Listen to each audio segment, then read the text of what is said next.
Good afternoon, frequent flyers, and this is Wandering Scholar speaking from Ningbo. Welcome to another Wandering Scholar lecture, and today I'm showing you China's most advanced business class. Now, I rarely film domestic flights recently, especially when I am flying China, a country that hosts many of the notoriously bad service airlines. But today, it's an exception. It is an exception indeed. When positioning myself to Chengdu for Tianfu Airport inaugural, I accidentally encountered China Eastern's Boeing 787 from Ningbo to Chengdu.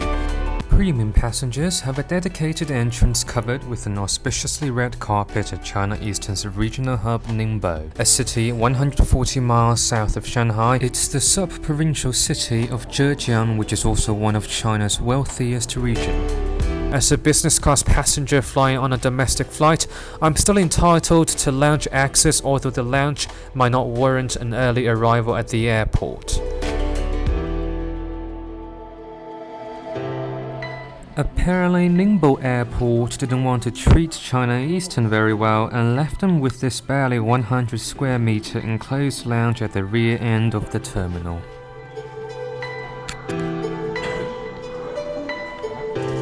With highly limited seating, it's very likely you'll end up standing if you're here during the rush hour.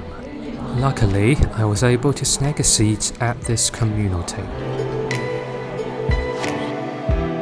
I'd say roughly 70% of all departures from Ningbo are operated by China Eastern.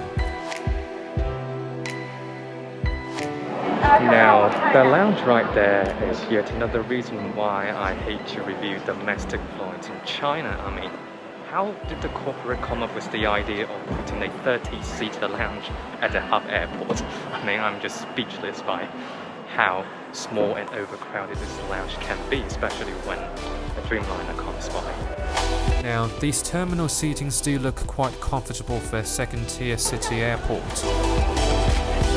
Boarding started on time and I cut to the front with sky priority. China Eastern operated a total of 3 Dreamliners and they all exclusively belonged to the Yunnan branch.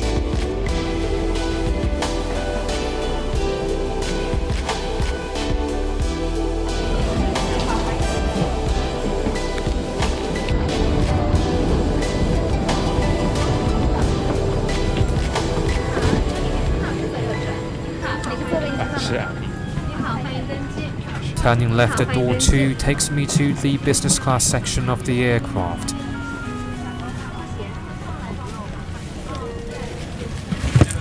China Eastern installed Thompson Aero manufactured half-enclosed suites on their Dreamliner.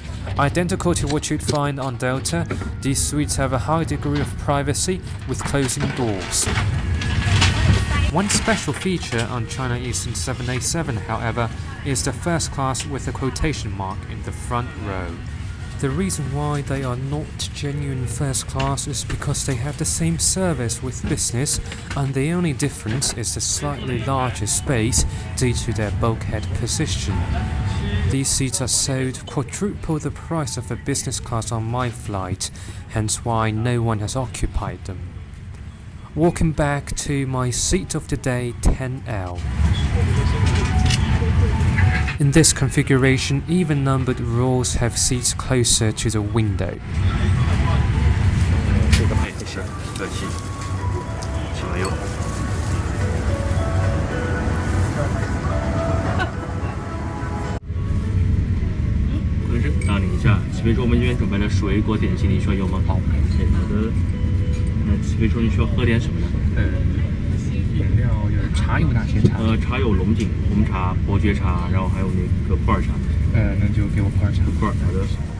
Waiting at the seat for this 2 hours flight is a pillow and blanket. Despite China Eastern's notorious service, the standard is still far sufficient for a domestic flight when looking at its US counterparts. Ningbo Airport is a single runway field opened in 1990 with 9 million annual passengers in 2020. Dreamliner is surely a rare occurrence here.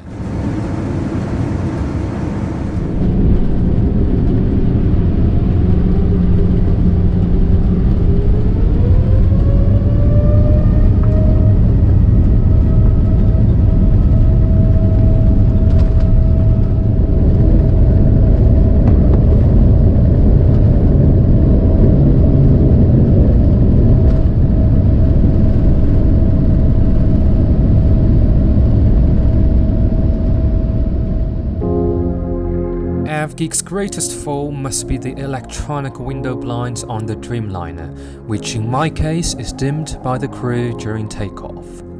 Once off the ground, it's a 2 hours and 30 minutes flight to Chengdu. The only thing I believe distinguishes a domestic flight is its catering. However, 3 p.m. departure on China Eastern means no hot entrees regardless of the flying time.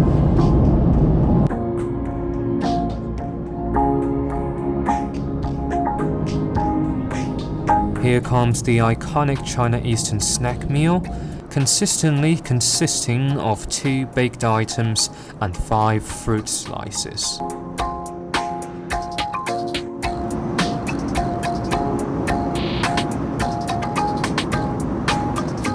Now, I never have expectation for food on board China Eastern, and I guess I've been proven right again.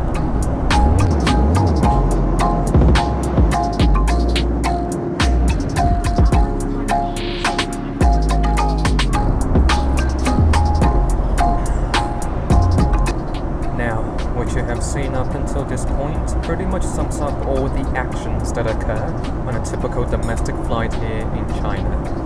Nothing out of ordinary, so let's take advantage of the hour and a half remaining of the lie flat seats on board the Dreamliner today.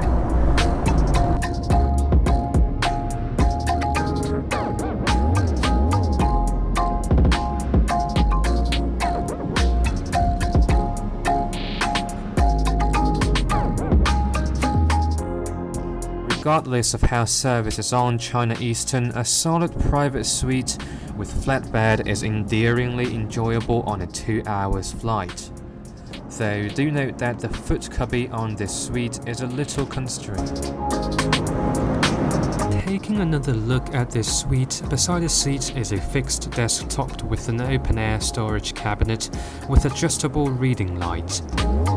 Headphone is also provided on this flight, as well as a USB and power outlet.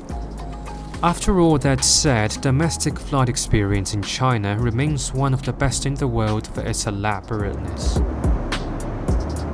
From the well-rounded amenities, from priority security to lounge access to VIP bus for remote bay boarding, and to the slippers, blankets, pillows on board, it is the small details that accumulate together to defeat the service imperfections on board.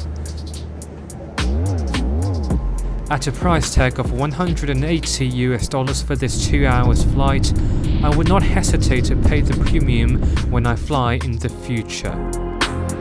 China Eastern may not be a desirable airline to fly with internationally, but when shuttling oneself within China, it is a reliable option indeed. It has been an honor, and I can't wait for our next departure. This is Wandering Scholar speaking, and thank you for watching this video.